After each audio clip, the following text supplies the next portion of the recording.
Hello everyone, it is Tuesday, June 3rd, 2014. I can't believe it's this year. Feels like time has gone by really quickly. It is DCMOOC. We are in week number 4, and this week we're actually focused on resource sharing for digital citizenship. And as we can see, Nona and others on the chat room are, how did it get to be June? How did it get to be 2014? Really, Morgan? So Nona and others are sharing. I'm going to turn on the video really quickly just to say hi. Hi, everyone. Nona and others are sharing their location in the chat. So if you haven't tried the chat yet, feel free to do it. It should work on all devices. And by the way, this is something that I've noted before on desktop machines. One of the things you can do is just simply drag and drop your chat window to any part of the screen, and you can expand it to make it a bit bigger. It makes the chat quite a bit easier to use and easier to follow. I expect a lot of chat tonight because I'll be asking quite a few questions and throughout the entire presentation, so I'm hoping that many of you can participate.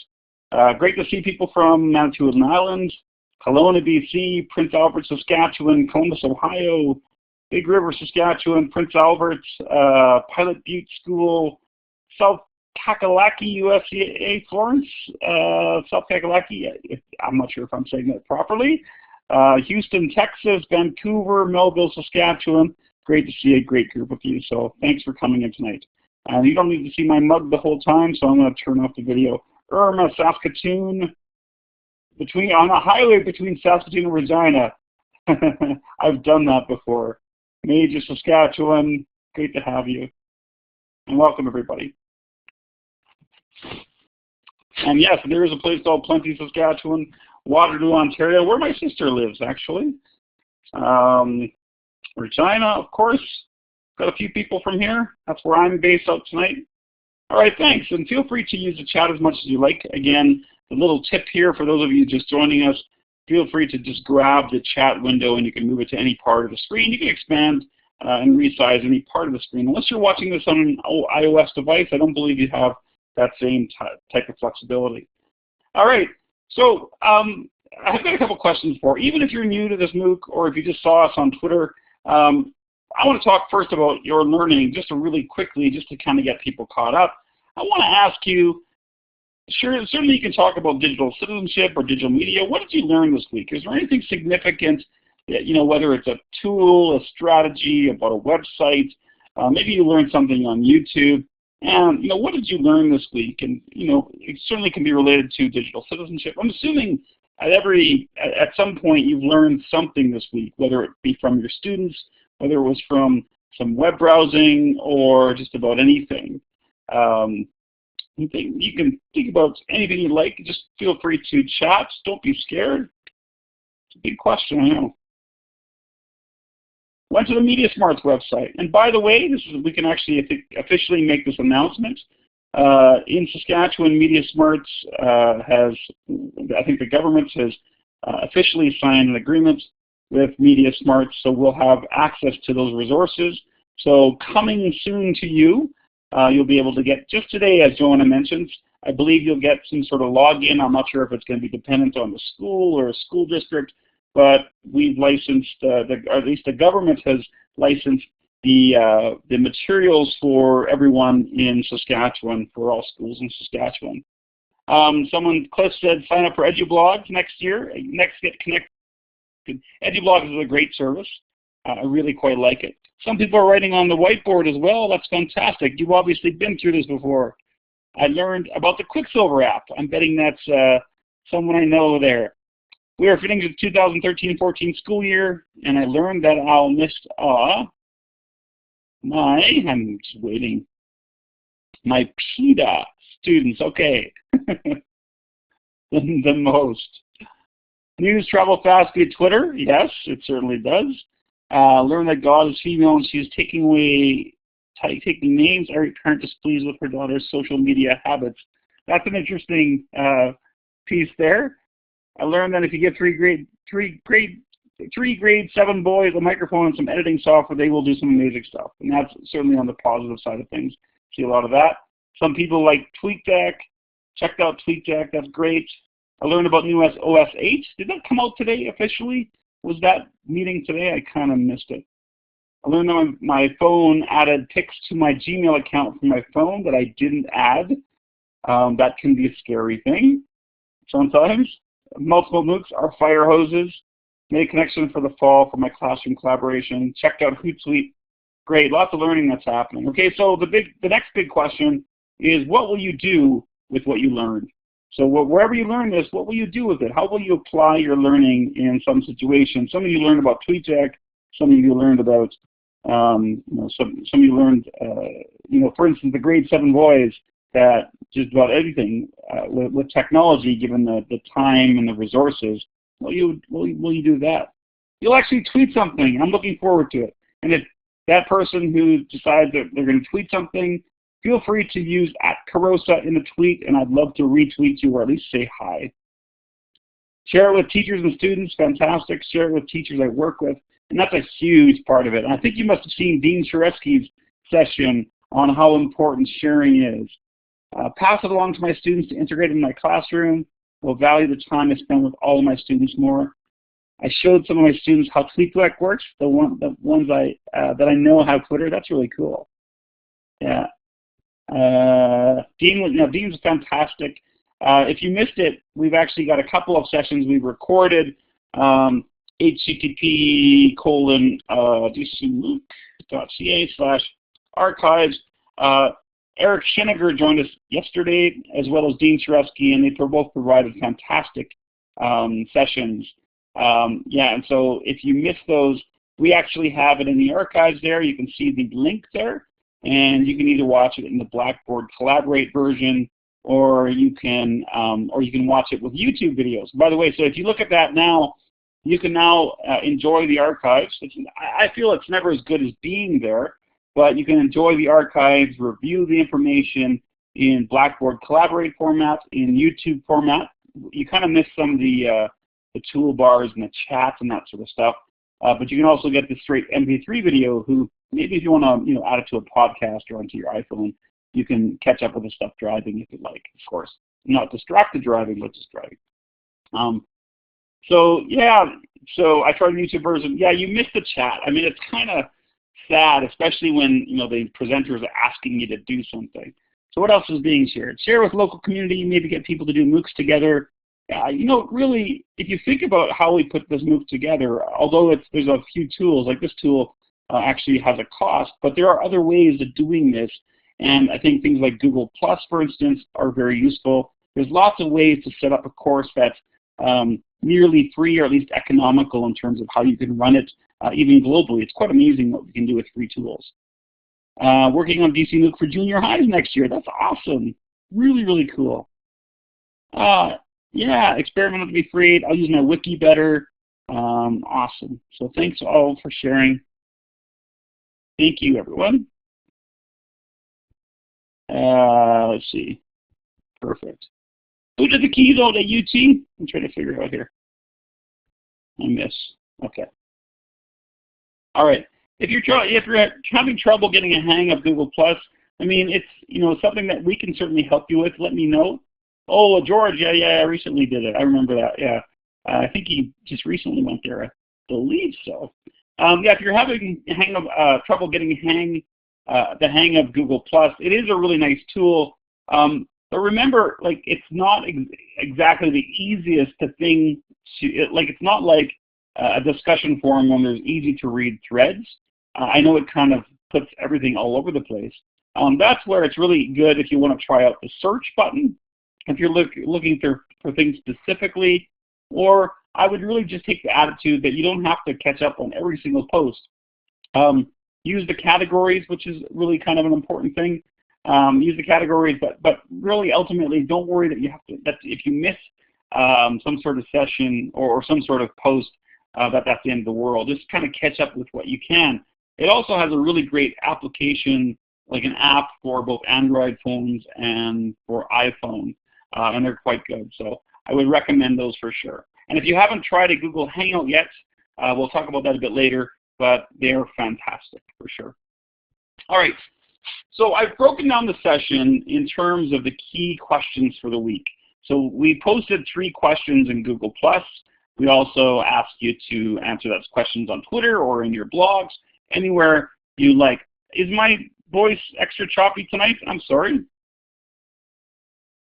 Is it choppy? It's okay? All right. Okay.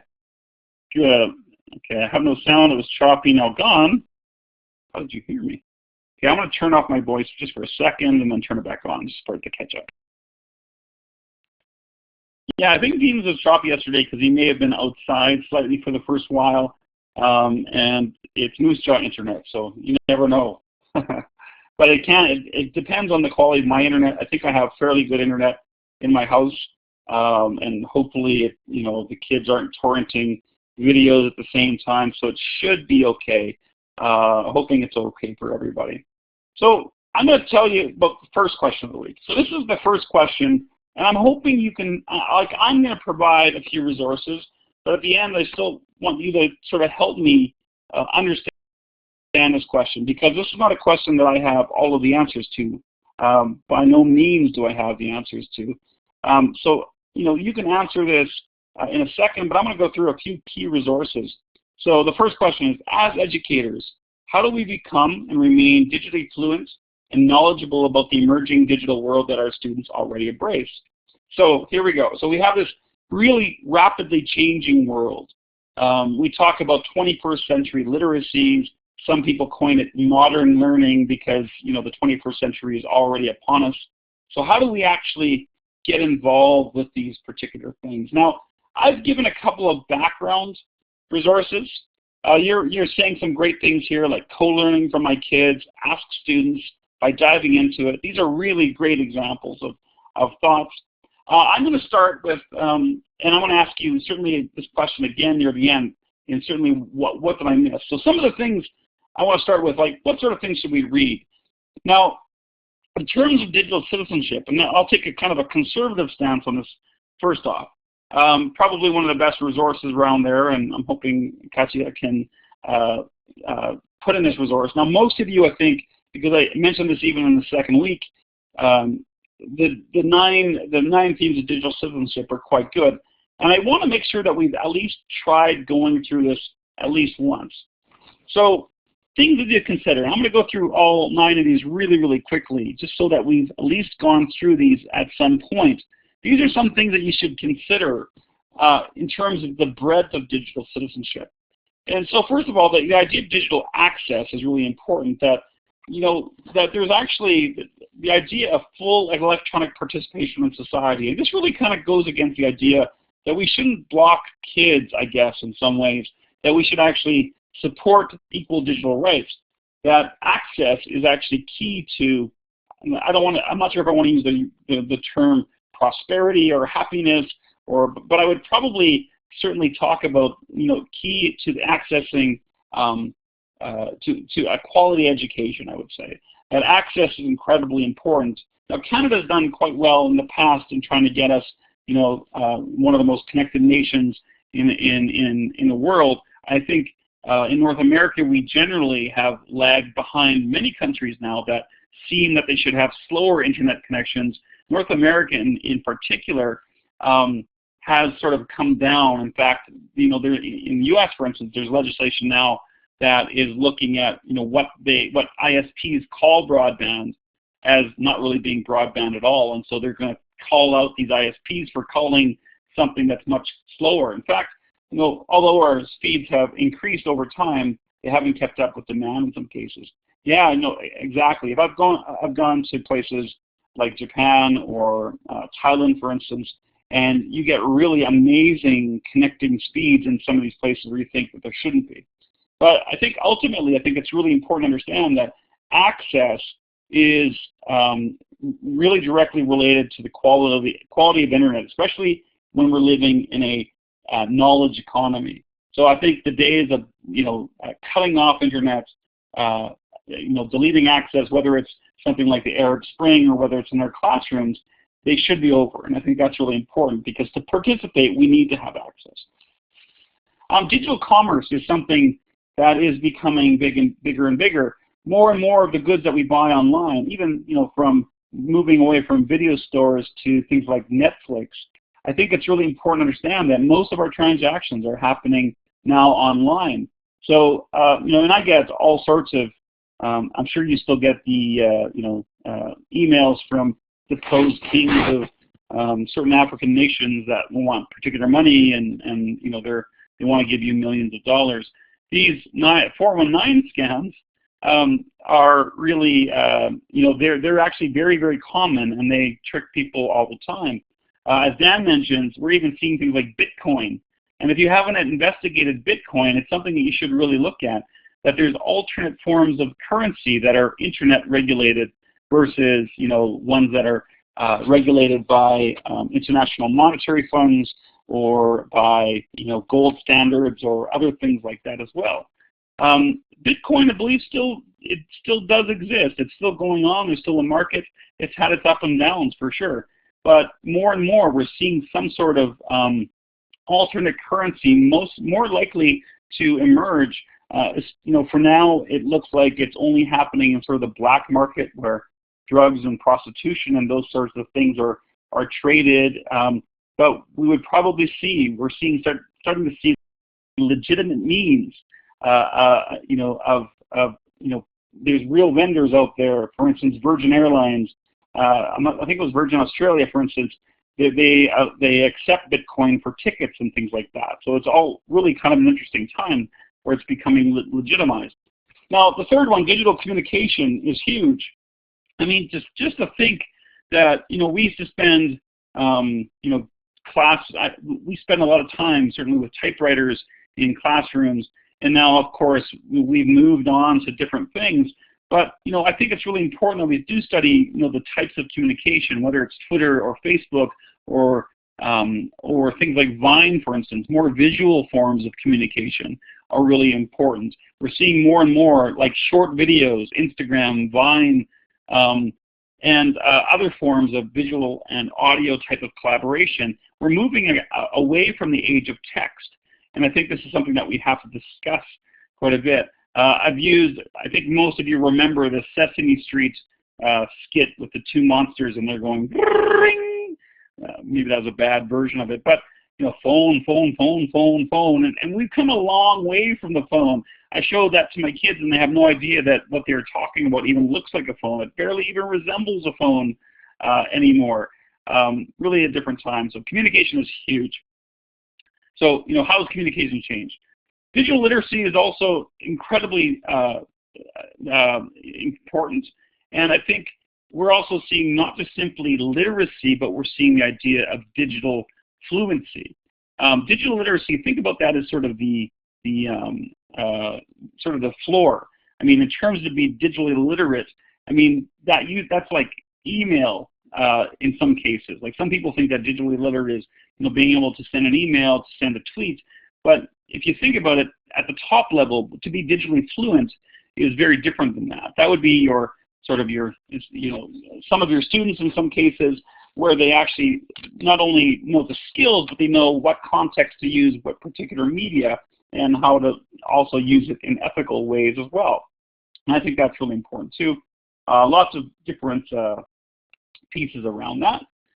Digital etiquette, we've discussed that a little bit. I think that was a big part of week number 2.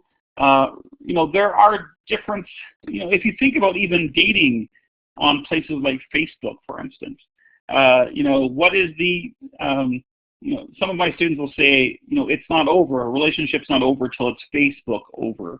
So things are changing in terms of how we actually not only engage, begin relationships, but also how we end relationships, how we announce certain milestones in relationships. Yeah, Facebook official is, what Natalie says.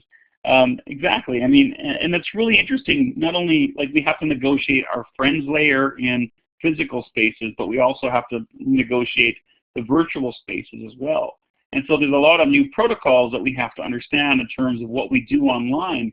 And I think there's an increasing, obviously there's a divide between our grandparents and our parents and so on in terms of how we actually use these technologies. But at the same time, I think the divide is actually now, rather than a generation, it's less than a generation. It's like 5 years and things have changed. In 5 years, the way that we actually meet people is very, very different amongst young people. Even from online dating, we've just recently seen things like Tinder and proximity-based dating, which has really exploded in the last few years as well. And there's been a lot of scams around it too, in unsafe places.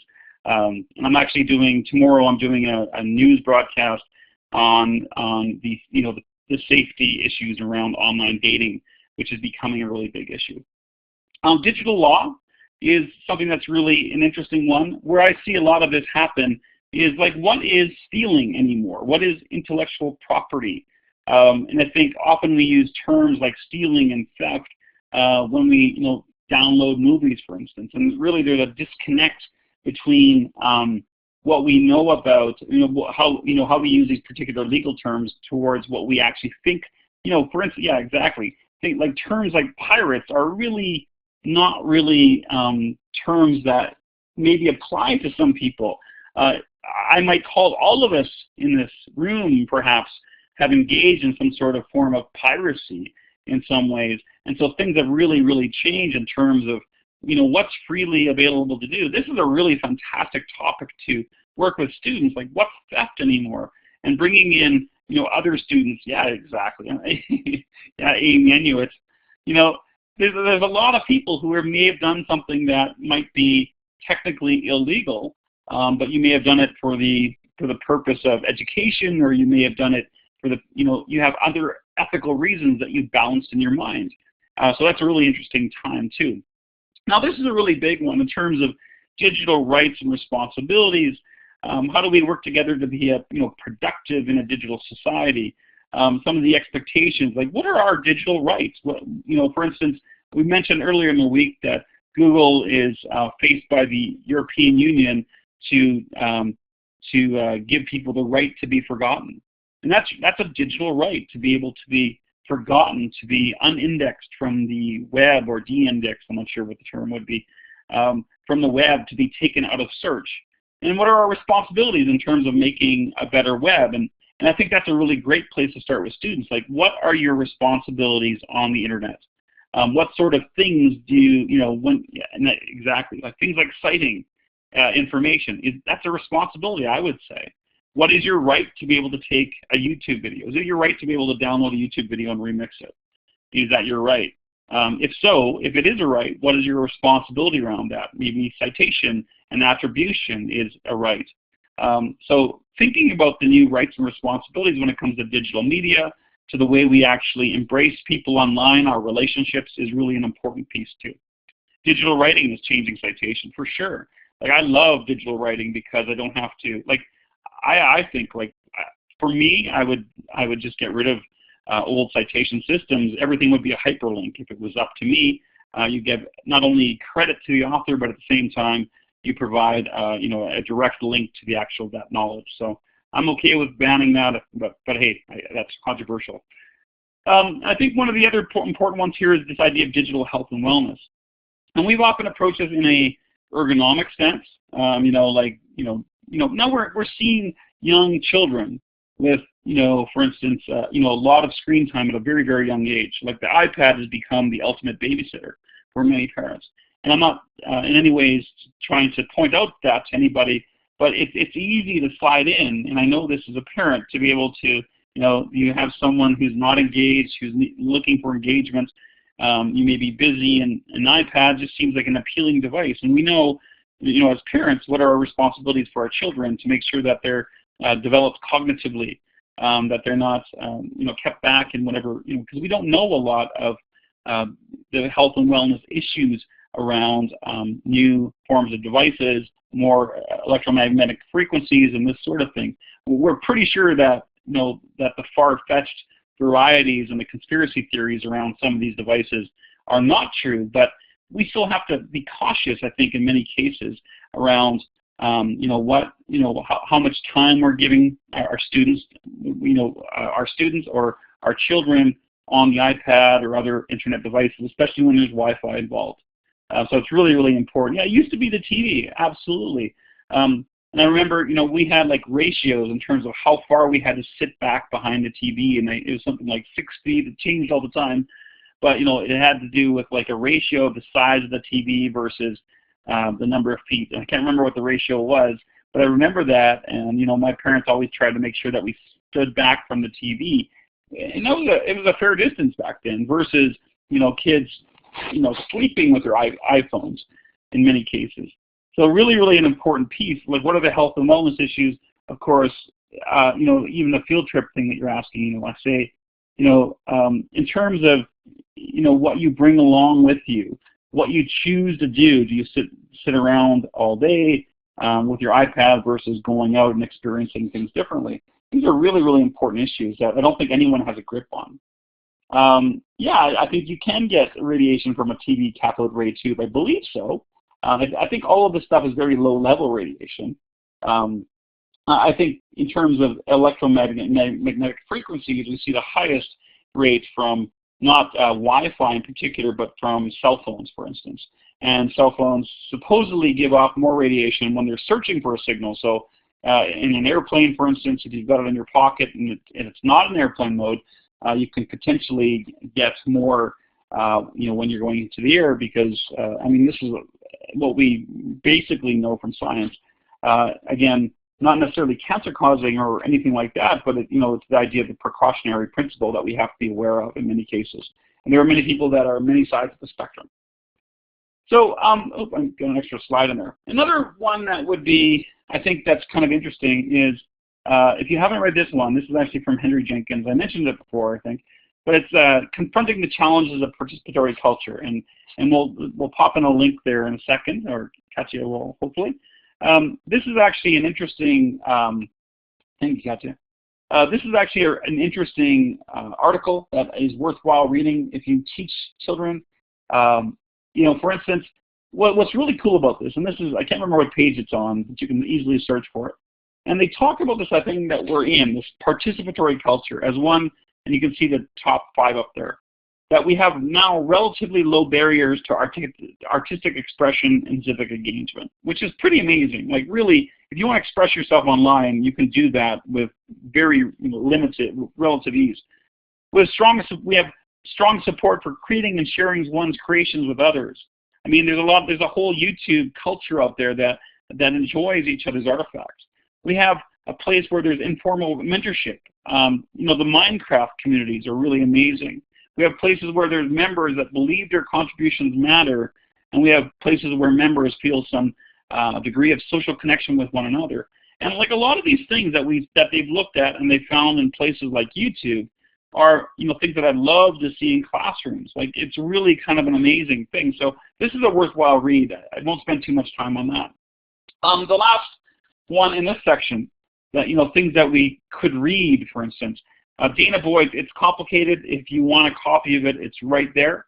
There's a free version. So on that link, actually I think that's a PDF right there. You can get the free version. It's actually a really, really great book to get a sense of. And there's been reading clubs around this. Yeah. So for instance, thank you. Maria says that she's reading and it's so good. Rhonda's saying the same thing. And this would be a really great example of book because it's freely available, no cost to anyone. Think about this in your staff room. Like, could you actually come up with reading, getting a chapter read at a time? Because look at some of the great pieces here. Why do teens seem so strange online?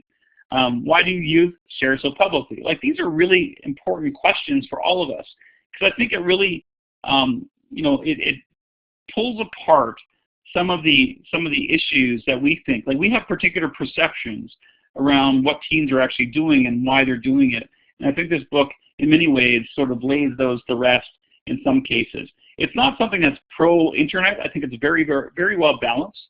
But I think it's good for all ages, for teachers. I think it would be one excellent to send out to parents. Exactly, like share the PDF with staff tomorrow. I think that's a great idea. Give it to your students for their parents so they can better understand their own kids.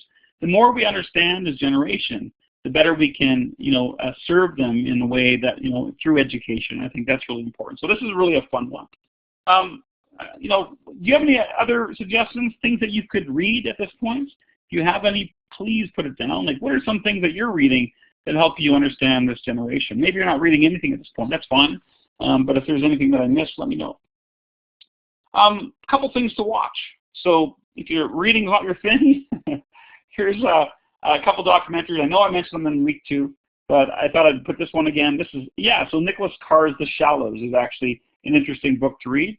It's probably a more negative approach, but I think it's many very valid points about how this generation is reading less and less and with less depth than ever before because of the great explosion of information, and that's a great one to read for sure. So thanks for that, Red Fern.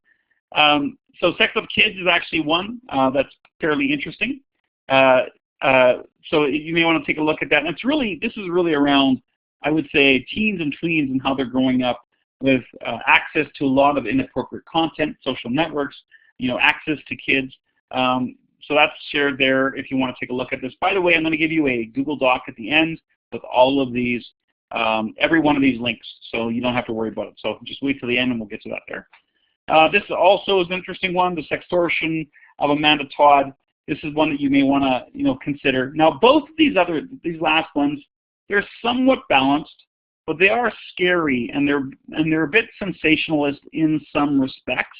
I think CBC generally likes to be balanced, but at the same time, I think some of the questions they ask can be negative.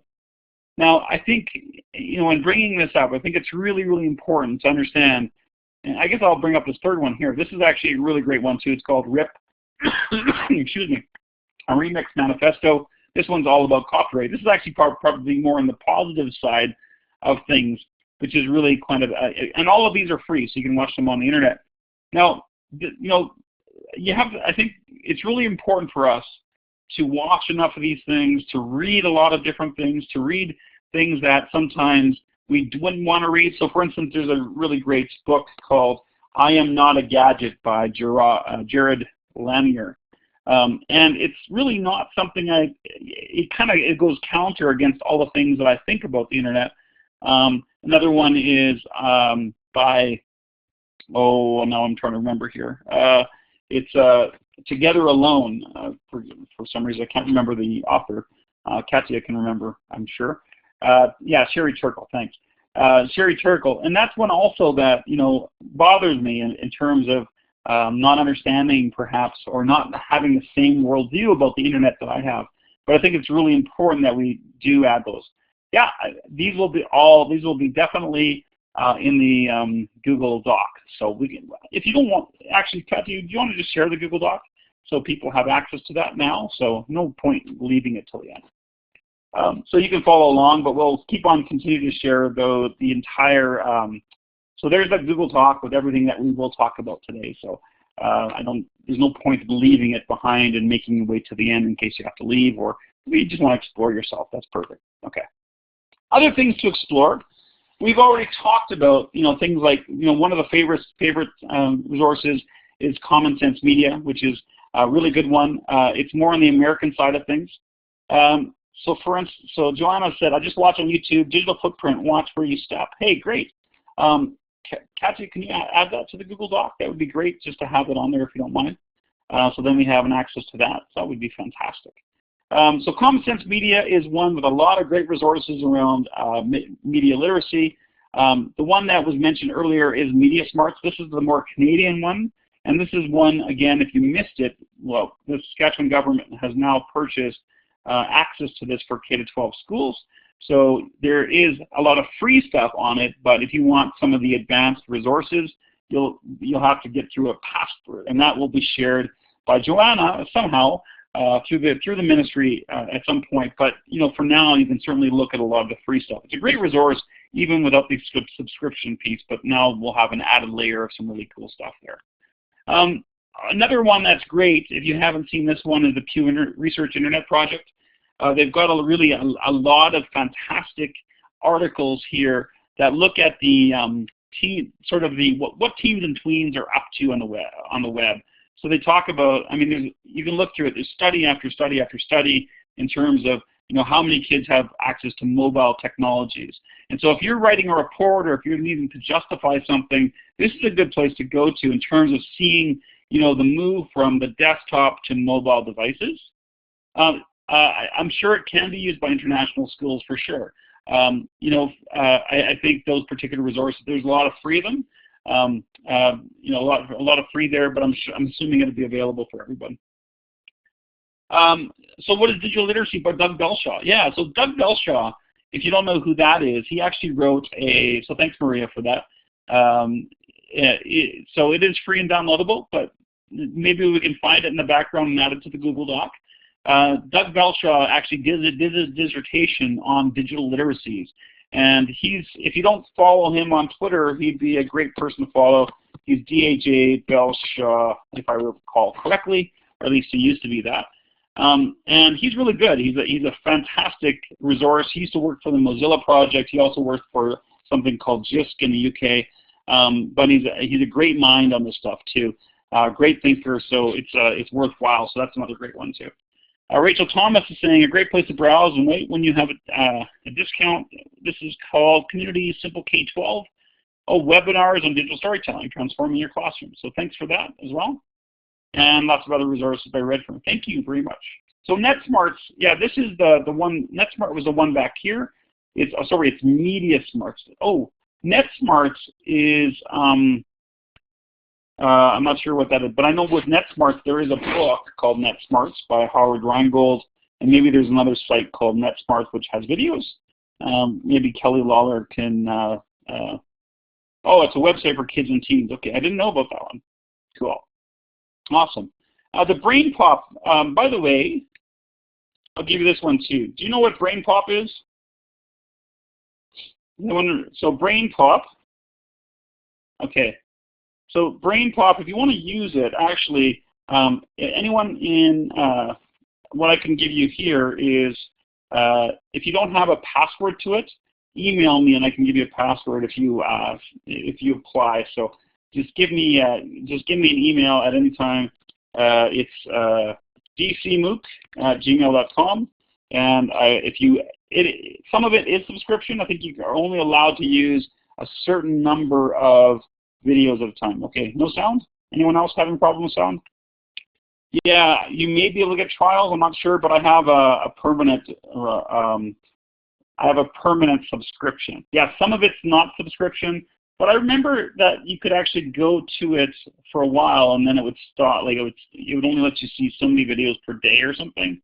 If you're not having an issue with it, then that's great. But there is some stuff that I know teachers have asked me for the password because they can't get to all the stuff. And they've got some nice little videos, especially for young kids, and they talk about all sorts of things like the internet, but they also talk about health and science and stuff like that. Yeah. Okay. Yeah, for sure. So if you need a password, let me know. Another place that's pretty worthwhile looking at, every year, this used to be something called Google Zeitgeist, but it's now Google Trends. And it actually is kind of interesting because it talks about, like, what did the world search for in 2013? Now, most of it's clean stuff, but it's kind of an interesting one to kind of look at to get a sense of, what was really interesting in 2013 as viewed by search. I mean, really, if you think about it, Google is really a window to humanity in many ways in terms of what we actually value, what we search for, some of our key stories. It's really an amazing story from a historian perspective, at least from those people who are connected. And it's really kind of interesting. So every year, and I'm assuming they'll do it for 2014, you can also go back several years. What did the world search for? What were the most important searches? Now there's a video, but there's also a lot of things, trends. They also actually talk about like what were the most popular things in Canada versus the US versus other parts of the planet as well, and they're kind of neat that way. Also, of course, I would not discount things like Wikipedia. I know most of you are familiar with that, but people come and ask me questions like, what is a viral video? And terms like that, when you hear a term that you don't totally understand, I think as a teacher, I think it's a great idea and a great opportunity to say, okay, well, what exactly does it mean to be a viral video or a meme And those are really, really good terms because sometimes we just use them but we don't fully understand what they are. And even getting a historical understanding, like this particular article in Wikipedia actually does well to talk about some of the sort of the original viral videos, some of the important ones that happen. A lot of them you'd probably be familiar with, but it does give you a sense of sort of some of the things that are happening from a cultural perspective on the internet. Dan is mentioning Zeit, and I think that's a fantastic resource for this. If you don't have Zeit, you could probably go to Zeit.com, I'm guessing. Let me just check on the internet. Is that Zeit.com? Yeah, I think it's that. This is an app, and so I think it's really worthwhile. Thank you, Dan, for mentioning this. Zeit is a great tool. If you haven't seen it already, it's something you can download for your Android or your iOS device. And you can basically set it up so there's certain things that you want to hear about more. So whether it's teaching or education or science or whatever else, you decide what you want to read. And what's cool about it is after a while, what it allows you to do is basically every time, I think it's a thumbs up, thumbs down, right? So you can thumb up something that you liked a particular article, or you can thumb down something that you didn't like. And after a while, it actually gets better at knowing what you want to read. Now, Dan's also mentioning that he uses a tool called Pocket. And what Pocket is it allows you to basically read things offline. So Pocket kind of bookmarks things for offline reading. And he's using a couple of tools, and that really shows more and more people are using multiple tools for reading online through tablets and stuff like that. So if you didn't know about Zeit or Flipboard, which is very similar to Zeit, or you didn't know about Pocket, these are ones that you could certainly look up. And I think all of this goes a long way in helping us understand not only how people read and write these days, but also how people share. Because one of the greatest things I love about Zeit is you can send it straight to Twitter or straight to Facebook, right from your screen with very little tinkering. You just press a button and it's already up on Facebook. And it's really great. Yeah, Flipboard and Zeit, very similar. If you don't use either of those, be sure to check them out for sure. Yeah, Get Pocket is the link to Pocket if you don't have access to that. So thank you. And Readability is another great one too, for sure. Another site that I would mention, I wouldn't use this with students because they probably know about it already.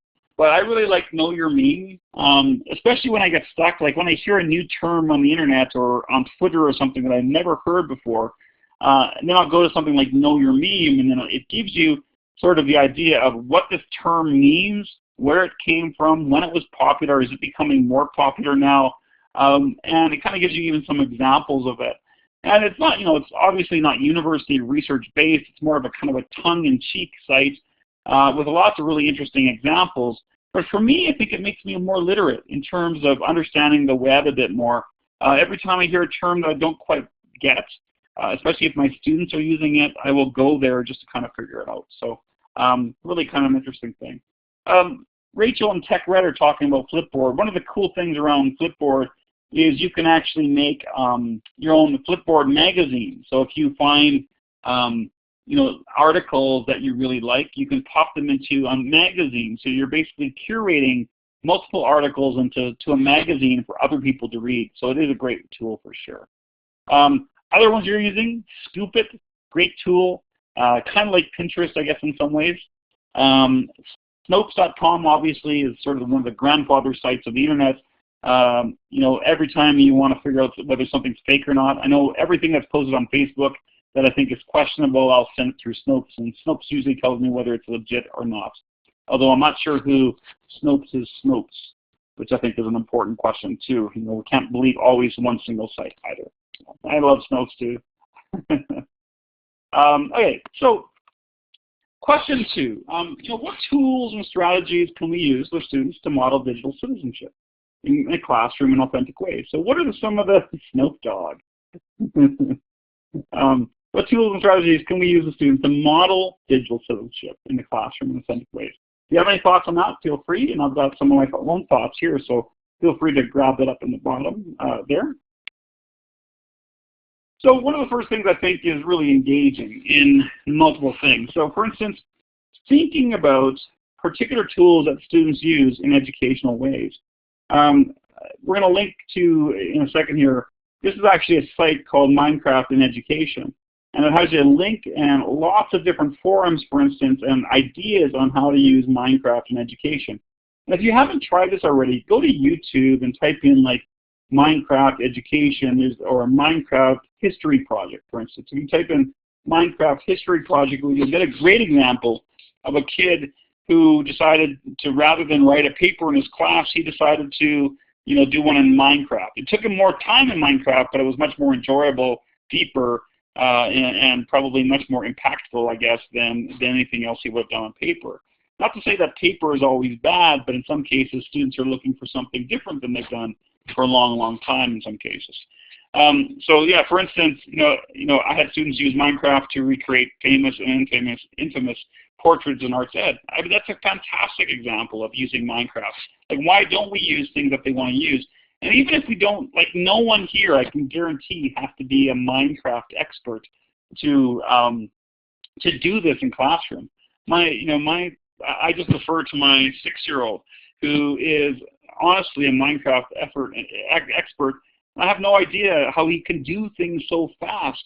But there's a lot of great ways of doing Minecraft. To thinking about, for instance, the assignment that I saw on YouTube was students were asked to create to write about a sustainable village.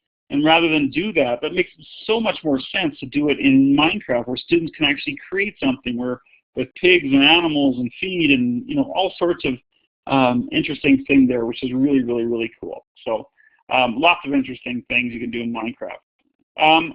Licensing with a class, I don't know, Chris. I'm not sure. Can anyone else answer that particular question? I don't think so. But maybe, it depends on which version you use. I'm not 100% sure. So yeah. So make sure you can work on that. That's a really good question that I'm not 100% sure of. Yeah, like my kids are using it on the iPad. I know we paid it for it once. I think there were free limited versions of it. And there's got to be some sort of educational licensing. If you can't find it out, I will promise I will find it out for you, because I think that's a fantastic question. Like, what does it actually cost? I think that's really important. And yeah, you can get your own server for Minecraft. I didn't know that, but I just don't know how it works exactly. Okay, so thanks for sharing that. Things like Instagram, like I'm going to send you a Google Doc here, or Katya is going to send it to you. Thank you. Ideas for using Instagram in education. Like my 9-year-old is using Instagram, and we have a really good relationship, and she asks me different questions all the time. But, for instance, Eve was saying, I have a class, I don't even know why I'm running this session. You guys have such great, examples. Class Instagram recently shown a scavenger hunt using QR codes. Like, that's a fantastic example of it. Oh yeah, thank you, Christine. That's a better link than the one I had, minecraftedu.com. Kathy, if you don't mind adding that beside the Minecraft entry in the Google Doc, that would be fantastic. So more people can have that. So yeah, things like Instagram. So this is an example of just some examples, but really, I mean, things like hashtags, for instance. This is a really easy way for a lot of students to participate who already have Instagram accounts by using a simple hashtag.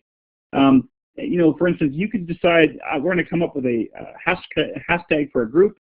Anyone who has access to Instagram instantly contribute. And once you basically link to a hashtag, you can see all the photographs under a hashtag, and it's really a great way to do it. So lots of examples. This is a Google Doc that will probably get you started. But again, this is one of the most popular tools out there. Almost as many students or young people that have Facebook accounts will have Instagram accounts. This is big. And I really think photography is a fantastic way to go. This allows students to be creative. We get a chance to see what they see, to pay attention to what they see. And also, I think, from when we start to get access to their Instagram accounts, of course, we have to have some trust, obviously. But I think it allows us to kind of get a window into their world. And also, because we're there in some way, we can help them sort of better understand what's appropriate in terms of putting it out there. So I think it's really important to think about it. So Instagram is a fantastic one. Another one that's interesting is how to use Vine. I don't know how many people are aware of Vine, but this is 20 ways to use Twitter's Vine in education. And this is a really cool example. Like, Vine, if you don't know what it is, it's 7-second videos. And people are like, well, what can you do in 7-second videos? But you're right. So Catherine's saying it's a bit too short for language production. But there is, even in Instagram, I believe is 15 seconds, if anyone correct me, but I think that's interesting. So Instagram, I don't know if it has an age recall or an appropriate age, 13 perhaps. Yeah, well, Instagram has 15 seconds. And I'm actually quite amazed what you can say in 15 seconds and what you can produce. 7 seconds, as you're saying, is a little bit younger. So for instance, Dan's mentioning like 16-word memoirs. That'd be fantastic for a Vine type of thing. But even if you didn't want to use Vine, like if you look at these 20 ways to use Twitter's Vine and you'd rather use Instagram's video, I'm sure they could transfer it over for most of these ideas. In fact, I think Instagram in some ways is better. But again, another tool, how do we capture what students are doing? How do we help model it? And I think this is a really important piece too. And I think we also have to leverage things. Now, we are getting into, at least in most classrooms, situations where more and more students are bringing devices. And I think it's time to be able to leverage some of these spaces. Now, you're seeing a lot of these new tools. I'm assuming most of you know what Poll Everywhere is. Poll Everywhere is audience polling. If you haven't done it, it's really kind of a neat tool. You can use it for up to 40 students. Yeah, so Expli. Yeah, kids love it for review, so some of you are using it. So this allows students with text plans, and I believe there's also there's like online options to basically participate online. And it's really kind of a nice tool. As you're saying, yeah, it works well even if there's a device per group. So Luke, that's a great example. Like even if you don't have a device in every single student's hands, getting them to share or be able to report from one group, I mean, that's more likely a scenario, certainly in middle years, and I think this often helps a lot. I love using this for anonymous questions, for instance, getting students to, to answer things in ways that they maybe weren't, they're not really, they're a bit too shy or nervous to respond to. And as Carl is saying, there's a number of ones. Now, I don't know Soapbox, but I do know Kahoot, and I have a screenshot for that. Another one, this is probably better for, certainly with students with texting plans. Have you seen Remind 101? If you haven't seen Remind 101, basically what this does is it allows you to set up a class, and students text it once, and automatically they're subscribed to it. And then from that point, you can actually send text to all of your students. So it's like one-to-many. So if you basically run the Remind 101 class, you set it up, and so you can send from your iPad or from your iPhone, not using text, but you can send it to all of the students at the same time. So I use it in my undergraduate classes. It's really a great tool. Other ones that are interesting, like Class Dojo, Schoolology, are mentioned here. So yeah, exactly. And then there's another one like Love Remind One for like things like the PTA or Scouts, etc. Really good examples for that, for sure. Ringya, I don't know what that one is, but is that similar to this, Ringya? So much clickers. Yeah, if you haven't checked out clickers are really cool. Sorry, Lynn. Thanks for sharing that. Clickers is actually paper-based clickers. I'll see if I can basically bring up clickers here. I'm going to Google it. But this is actually the first time I saw it was last week when I was in Prince Albert, I think, and this is really cool. Sherry Gunville shared this with me. And so this is clickers. But clickers is kind of cool because you print out these things. So what you do is you go around with a phone, and so students basically print out this little piece of paper. I don't know if there's a piece of it. You print out this little piece of paper, and then you can hold the piece of paper 4 different ways. So one way that you hold it, like you can flip a paper 4 different ways. One is an A, one's a B, one's a C, one's a D. And then you can basically go around and basically with your phone, you can basically count the number of responses. So students can basically use this without having a device, and it's really kind of a cool polling system. Socrative is another one. This one I actually use in developing a class climate for my students. So this is one that's really interesting too. It's more web-based, obviously, so you can play around with that one. Kahoot, as someone mentioned, this is more like game-based. learning, which is a lot of fun too. If you haven't tried these ones, give it a shot. So if you haven't tried this one, this is probably a bit newer, and it's kind of fun. It actually creates like these little games. It's really cool stuff. This one I'm actually using with my family, and I thought there's a lot of good ways of how you could actually use Voxer for like staff rooms. And I think it would be a great way to look at this. So Voxer, it's kind of like a CB radio, but you can actually create an entire group. And so you can like basically use it like a walkie-talkie, I guess, in some ways. But what you can also do is leave text and photos, and you can review the audio if you missed it. So it kind of leaves a trail of audio from a bunch of different people at the same time. I know like hockey teams that use this, which is kind of cool. Really interesting and fun way to kind of communicate with a group. And I think this is becoming more and more popular out there. Edmodo, as some people mentioned, Edmodo and Schoology are interesting. And I think these are, making the world a bit paperless. Like all this stuff, I think really, all of these tools, now they're not, student response systems aren't in any way perfect, and they're not perfect pedagogy in any way. But I think the more that we get students to use their tools, the ones that they have available to them or the ones that we provide for them, in responsible ways, I think they're more likely to see them not as toys, but they can actually see these as educational devices. And that's why I think modeling is so incredibly important. So none of these tools specifically is important, but what's really important specifically here is this idea that we need to start engaging students with these devices in different ways. Yeah, so as Jill says, Edmodo is sort of like a class Facebook. If you don't want to use Facebook, this is kind of a cool place to use it. June's saying that it helps contain assignments. It actually works really well with Google Drive if you haven't used that.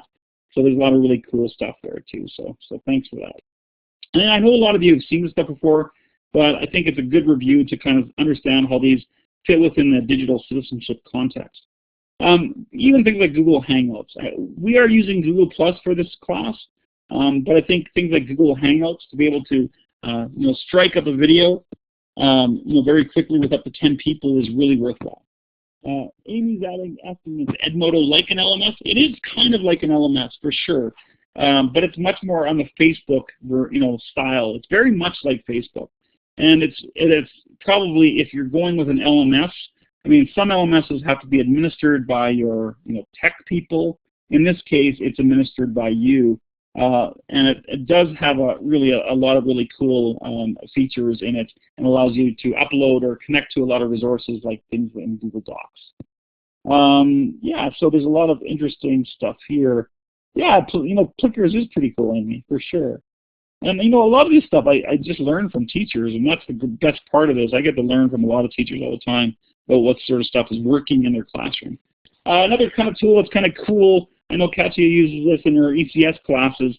This is an iPad app, and it's called Backdraft. So if you are using Twitter in the classroom, some of you are, some of you aren't, this allows you to preload tweets, even if you're doing this for professional development. So it's kind of cool. Basically what you can do is you can basically put a bunch of tweets in, preload them into this Backdraft app, and when you're ready to, in a presentation or a classroom, you can basically click on the button on the iPad or on a little tweet, and it sends out automatically from there. So it's really, really cool. Exit ticks. I have not seen that, Luke, so that's another one to take a look at. Works well for assessment. Cool. Yeah. All right. Thanks for keeping with me here. So this particular slide I created some years ago, but I think one of the most important things here is when we're using a lot of these tools, I get the idea that basically when we think about this, when we're using these particular tools, that sometimes, if you look on the left side of this stuff, this is kind of a private space. Like this is the classroom, the more traditional side of things. If you look to the right, that's more of an open, sort of the walls are transparent piece there. And I think sometimes things are meant for the private and closed spaces, and sometimes they're meant for public and open. And as teachers, we make these all the time in terms of what we want to do. I think ultimately, as students leave our institutions, we want them ultimately to be able to be more comfortable on the right side, so they can actually share and communicate in a thin or locations where there's really no walls into those spaces. But at the same time, we have to help them understand when is it appropriate to be a private and closed, and when is it appropriate to be public and open. And I think that's a really big part of this. And of course, modeling is such a big part of this. By the way, so this is a really good post and video. This is a guy by the name of David White, and you've heard of digital natives versus digital immigrants.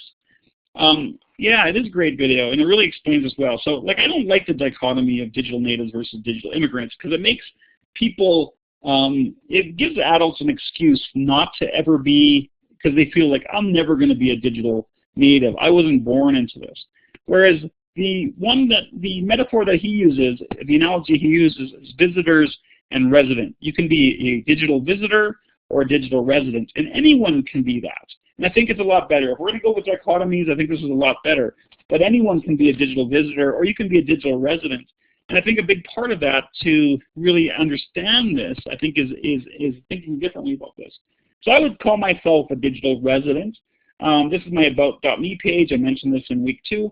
You know, if you look on the screen there, I'm on Twitter, Flickr, YouTube, WordPress, Google+, Instagram, Foursquare, Facebook, Tumblr, LinkedIn, a bunch of different things out there. And this is actually a tool that lets you sort of take a, I guess, an inventory of where you are up. Well, I don't use them all the time, right? And, you know, for the most part, I use Twitter and Facebook the most. I send photos and YouTube videos once in a while. I blog once in a while. I don't use them all, but I want to know what's out there in many cases, and you can find me. And those are the ones I probably maintain the most. You know, things like Tumblr, for instance, I rarely use, and I never ever log in. I just basically, every time I favorite something on YouTube, it goes to my Tumblr account using a tool called IFTTT. If you've never seen IFTTT, I think it's ifttt.com, which means if this, then that. This is one of my favorite tools of kind of mixing things together. Basically, it allows you to basically take any tools and make them do things together. It's so much fun. You can look through recipes. I mean, it's just a really lot of fun. If you haven't played around with it and you want to tinker with it, feel free. TechRet saying, I don't buy into the digital native concept at all because it implies that these considered to be natives know all about it like a native knows the area she's born in. I find that my 12th grade students often don't know that much technology, you know, Twitter, instant message, Facebook. And that's what it, and I think you're absolutely right, Rhett.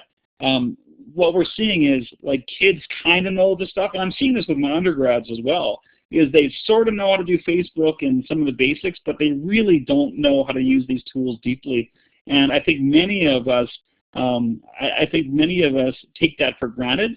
You know, I did for a long time, for sure, until I realized what students really know about technology. So I don't use those dichotomies anymore because I just don't think it's happening. So I think that's the great thing about the residents versus visitors piece, is that we don't imply automatically that students are good users and proficient and literate users of technology. That anyone, you know, anyone can be at either end of the spectrum. So I think that's really important too. Yeah, Facebook kind of died. It's still kind of thriving there. Some of the other things that, you know, people are doing, and I think is great for modeling. I don't know if anyone does mystery Skype, but I think this is kind of a cool little tool. If you haven't used it, it allows people to just connect. It is a website for it, and you connect with another classroom, and you can kind of guess through clues how where the classroom on the other side of the world is. Kind of a, you know, question answer kind of game, and it does allow you to kind of connect with people in safe ways, and I think that's really cool. So Carla's saying she loves mystery Skype. I knew there would be at least one person that uses it or has heard about it. Another one that you may not have checked out, this is something called quad blogging. This has been around since 2011. There's a guy by the name of David Mitchell that is a big part of this. And what's cool about this is basically, if you know, one of the biggest things, like one of the biggest failures of blogging, for instance, is getting an audience. So what this does is basically you hook up your classroom with 3 other classrooms, and then so basically 1 week, one classroom is writing, and the other 3 are focused on commenting, which, you know, that's not a bad thing, because what's really, really, really important and totally undervalued in education is the act of commenting. And the commenting itself is an act of digital citizenship, and I think that's really important. So you spend 3 weeks commenting, and then ultimately you get your turn as a class to blog, and then you have an instant audience. And I really love the idea of quad blogging because it allows all of this sort of piece here. And it's an instant audience. It's a safe audience to work with. It gets students to start to try to work on their netiquette and so on in very authentic ways. No problem, Amy. I'm glad you're enjoying it. And remember, there's a Google Doc with all the stuff on it. Other things that I love, this is one of my favorite little projects out there. It's called Dear Photograph. This, you don't necessarily have to use the website, but this is a great web project to get students to think about, like, what if we could take something from the olden days and superimpose it over what's present? And I love this idea. There's so many cool tools here. It's one of my favorite. Thanks, Jason. Have a great night. Take care. You can watch the rest of the video later. So if you haven't seen this, this is a great example of a remix. This is remixing your life in a very interesting way. And I've seen these work out so well, and this is a fantastic classroom project to use. Yeah, One Story is a fantastic tool. That's actually made out of Saskatoon, I believe, right, Dan? If I'm not mistaken, it's an app. I think it's developed in Saskatoon. This is another one that I love. This is actually a really cool tool. It's called YoungMe/NowMe. Where you take a photograph of yourself and you replicate it years later. This is a cool, there's lots of people have done this. Amy says she's doing 1 second a day. That's a great example of something. You know, basically 1 second a day, what does it look like at the end of the year, which is really, really cool. And it's amazing how much in a 1 second can actually show. I know some people who do 1 photograph a day. I guess that's very similar to 1 second a day. This is an example of us. So for instance, we did the Young Me, Now Me as a family. So this is my photograph of my family, and we decided to basically do this years later, and I thought it was just kind of fun. It got us all in the same room. It's not perfect, but it gave us an excuse to actually get together. And I think some of the best sessions, best projects out there connect you with other people, whether it's physical or virtual, and I think this was a lot of fun to actually get us together after like 25 years. And it was a lot of fun. So another one that's a really great tool is out there. It's called the Daily Create. This is it's actually a website or a tag that you can follow, a Twitter website or a Twitter account or a website you can follow. And basically what it does, there is someone flipping the bird. That's my brother, because it wasn't the original. See, you caught that, hey? If you notice that, as a cheeky little boy. The youngest in there, he seems to be, for some reason, flipping the bird. I have no idea why he's doing it. And then, so of course, he had to replicate that. His finger got longer years later, though. So Daily Create is a fantastic site out there. This is by Alan Levine, Cog Dog, the amazing Alan Levine. And he's put together this great site. Lots of really cool resources there. And if that's not enough, if you want, like, this is basically your daily inspiration to create kind of a story. Fantastic for classrooms. There's another one called Mission DS106, and if you click on any one of these things, basically you can see a great list of visual assignments that have been visual, audio, web, writing assignments that are sort of like digital. DS stands for digital storytelling. And so these particular sites allow you to basically look at lots of inspiration. They're rated by others. You can see examples by other people. And so a lot of really, really cool, possibilities for digital storytelling projects. Great way to engage with students as well. So really, really cool site. If you haven't seen this one, there's a YouTube video. This is actually Gangnam Style. It's actually a French immersion school. This is the Holy Trinity outside of Ottawa. You don't have to watch it right now, but it's really a cool video that shows that these students who really exuberantly did the Gangnam Style video. So like doing something like a lip dub is a fantastic project as well. We've done it in our MOOC before, so this is a lot of fun. And if you want to do it, we've actually produced a document here that helps you create a lip dub. This is for a virtual lip dub, but you can see that second link down there is an example of that. This one is actually a video. Maybe we'll show this really quickly. So if you can spend 1 minute, look at the very, very first minute of this video. If you were in Dean Sharesky's video session yesterday or today, you would have seen this. But let's watch the very first minute of this video. And this was actually a video of yeah, so I'll watch the first, I wonder if I can do this. No, I'll just drop it in. If you can click on the link, watch it, and come back in 1 minute if you don't mind.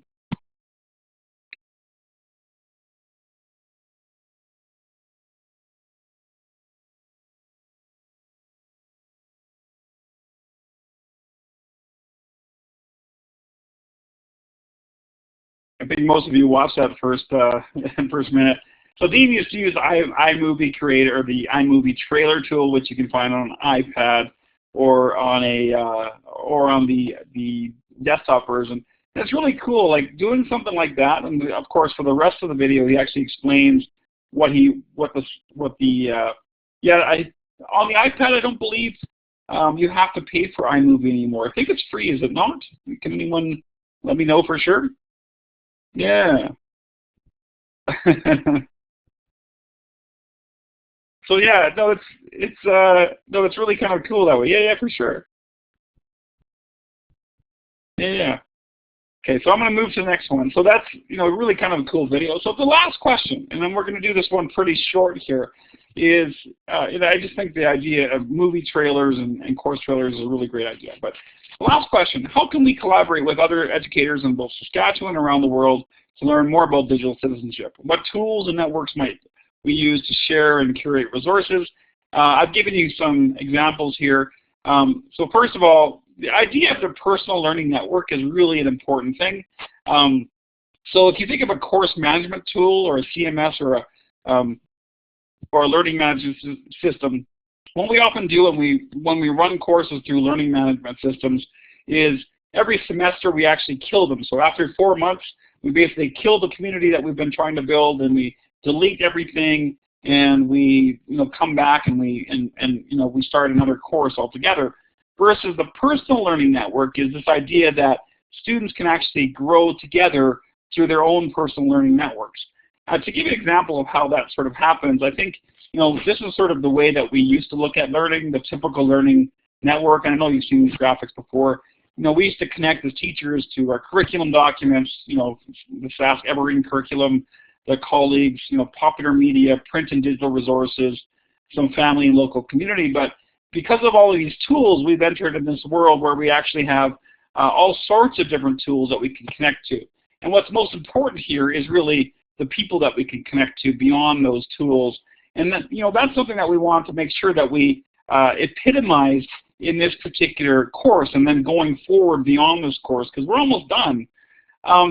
So here's a really great resource. First of all, this is actually from Sue Waters and EduBlogs, called Creating a PLN. So if you've never heard of a PLN, or if you're really new to it, this will basically take you step by step. How do you create a PLN? What is it what you want to know? Using Twitter to build your PLN, making some time to build your PLN. It's really, really a great resource here. So this is a great place. If you do nothing else, this would be a really great place to start. Now, if you want a shorter version of just Twitter, there's a guy by the name of David Truss out of BC who's put together a really great guide on Twitter, and it kind of explains what a tweet is, basically how hashtags work. Really, really a fantastic post. He explains things like profiles, how important profiles are, really important as well. And also, if you're advanced, if you're looking for hashtags, this is a really fantastic resource that is this unofficial index to hashtags. And so there's like all sorts of hashtags. So if you are an English teacher, there's IngChat. If you're a science teacher, there's SciChat. If you're a math teacher, there's MathChat. And because it's searchable, it allows you to basically search for keywords and terms, and you'll be able to find hashtags in no time. So it's kind of a growing list of many different hashtags. Also, if you are in Saskatchewan, this is another Google Doc. If you haven't added yourself to this already, this is a list of people that I know that are on Twitter that are in Saskatchewan, and it's listed by school district. It's got, there's also other institutions like the University of Regina. And so this is a crowdsourced document. You can go right into it and start adding whatever you'd like to it as well. So also you can find out who else from your school district is on there, or who needs to be on there in terms of who's out there, who's connected. Of course, we already know about DCMOOC, our Google Plus community. And by the way, even after this course is done, I hope that we can still continue conversations there. But if you also want to try another one, there's actually one that's called EdTech Saskatchewan, and you can search for all sorts of other interest ones. There's all sorts of Google Plus communities that are available for every subject area out there. It's really fantastic.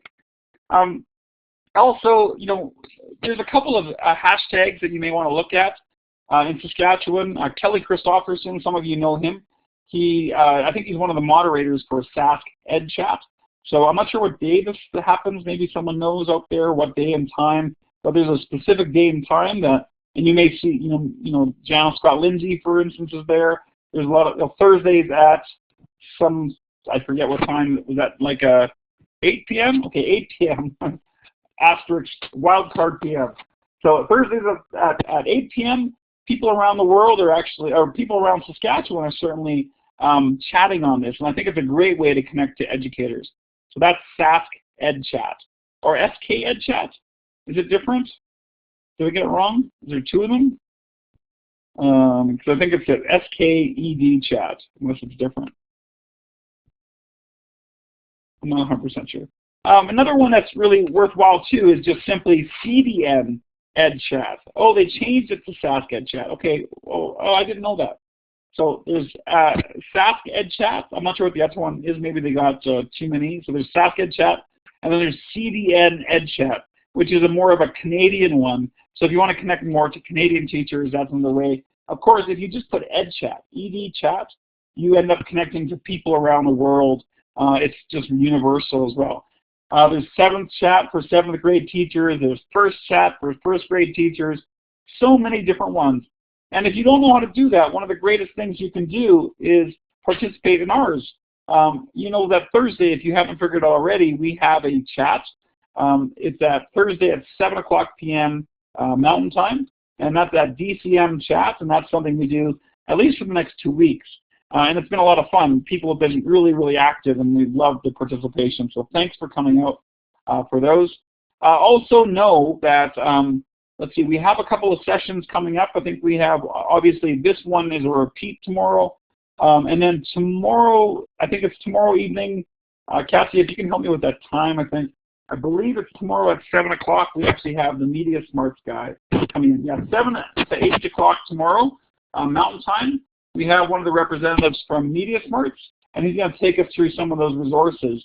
So it's great to have him, Matthew Johnson. So if you want to learn about Media Smarts and kind of getting access to some of the new resources, that would be a fantastic one there. As Joanne's saying, TL Chat is a great one for teacher librarians. All right, and next week next week is actually kind of an interesting week, because what we're going to try to do is kind of just do a much more informal conversation. At the same time. We'll stop at the same time for these core sessions, but we want to just kind of get an idea. It's much more informal, less about content. How do we sift through this content? How do we make sense? What are we missing out on? How do we can continue to connect even beyond this experience? And so I think that's going to be a really important one to do if you want to show up. But this is really the big one in terms of some of these resources. We want you to make sure you have a good start with digital citizenship, no matter where you are in the world or where you are in terms of subject area. We want to really help you out there. So any questions or places to start off? We've got a few more minutes than what we had planned. We usually are done by 8:30, but we're going if there are any other questions, I hope these resources are good. Kathy, do you want to maybe just share the Google Doc one more time? Thanks for being my Google jockey tonight. So this doc has all of the links that we looked at tonight, and so you can go in there and access them. I think we've added a few more as well, so feel free to look at those, spend some time with them, and I hope this gives you a good start. And then again, if you want to join us next week, thank you for that. But yeah, so basically you can look at this link, and if you missed a session or if you want to go back to the session, you can go to simply to dcmooc.ca/archives, and you can actually see the session. We'll put up the recording very, very soon. So if there are no other questions, thanks for coming out tonight. Yeah.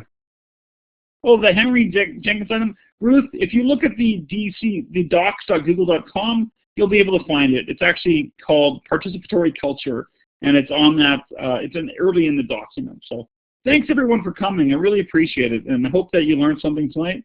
And take care and best of luck on the journey. Take care. Bye-bye.